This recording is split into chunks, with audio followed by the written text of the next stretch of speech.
বৃদ্ধাশ্রমের ৬ নম্বর বেডের ওপাশে শুয়ে আছেন আমার প্রাক্তন মা। আপনারা হয়তো ভাবছেন, মা কি করে প্রাক্তন হয়? অবাক হওয়ার কিছু নেই। তিনি আমার শাশুড়ি মা। আমার নিজের মা নেই। যখন আমার বয়স ১১, তখন আমার মা চলে যান এই পৃথিবী ছেড়ে। আমার বাবা আমাকে খুব কষ্ট করে পড়াশোনা করিয়েছেন, যদিও বেশি দূর এগিয়ে নিতে পারেননি। ইন্টারমিডিয়েট পাশ করলাম, তাতেও ভালো চাকরি হয় না। নার্সিং কোর্স শেষ করে কোনো একটা বেসরকারি প্রতিষ্ঠানে ছোটোখাটো চাকরি জুটিয়ে নিলাম। আমার প্রেমিকের আর্থিক অবস্থা ছিল খুব ভালো। সেও শিক্ষিত ছেলে।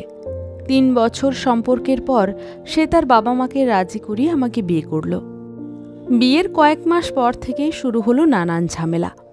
আমার শাশুড়ি আমাকে একদমই পছন্দ করতেন না। তিনি সারাক্ষণ আফসোস করতেন। তার ছেলে শিক্ষিত, ধনী, তাকে নিয়ে তার কত বড় স্বপ্ন ছিল। তার ছেলের বউ হবে রূপবতী, শিক্ষিত, ধনী পরিবার থেকে।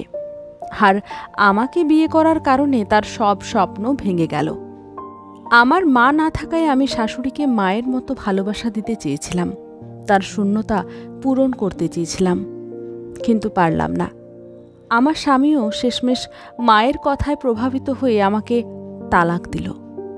কারণ হিসেবে বলা হলো, আমি নার্স, আমার বাবা গরিব, আমি রূপবতী নই।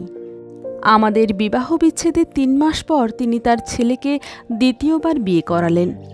ছেলের বউ রূপবতী, শিক্ষিত এবং ধনী। শোনা যায় মেয়ের বাবার অনেক টাকাও আছে। সব মায়েরা মা হয় না, কেউ কেউ পিশাচও হয়। দীর্ঘ সম্পর্কের পর বিয়ে করেও সংসার টিকল না, ভেঙে গেল শাশুড়ির কারণে। তারপর কেটে গেল ৯টি বছর। আমি এখন বৃদ্ধাশ্রমে নার্সিং সেবার কাজ করি। গত ৪ দিন ধরে আমি আমার শাশুড়ির সেবা করছি। একসময় কতই না সুন্দর ও সুস্বাস্থ্যের অধিকারী ছিলেন তিনি, আর এখন শরীরে মাংসও নেই। তিনি ভালো দেখতে পান না, এক পা পুড়ে কালো হয়ে গেছে। আমি জিজ্ঞেস করলাম, আপনার পা পুড়ল কিভাবে? তিনি বললেন, বড় শখ করে ছেলেকে শিক্ষিত মেয়ে বিয়ে করালাম।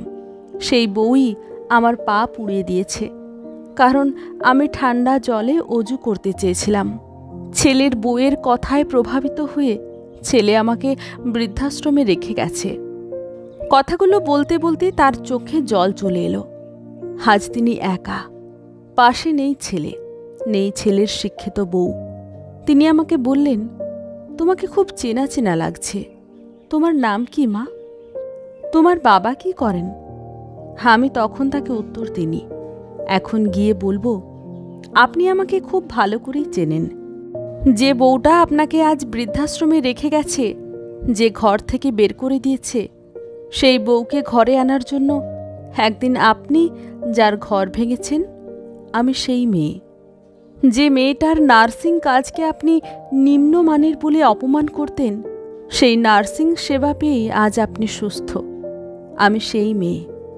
আমি দেখতে কুৎসিত, আমার বাবা গরিব, আমি নিম্ন শ্রেণীর নার্সিং কাজ করি। আমার এই নিম্নমানের কাজের পয়সা দিয়ে এই বৃদ্ধাশ্রম বানিয়েছি। আপনি আমাকে খুব ভালো করেই চেনেন। আমি আপনার সেই বউ, যাকে একদিন আপনি কুকুরের মতো তাড়িয়ে দিয়েছিলেন।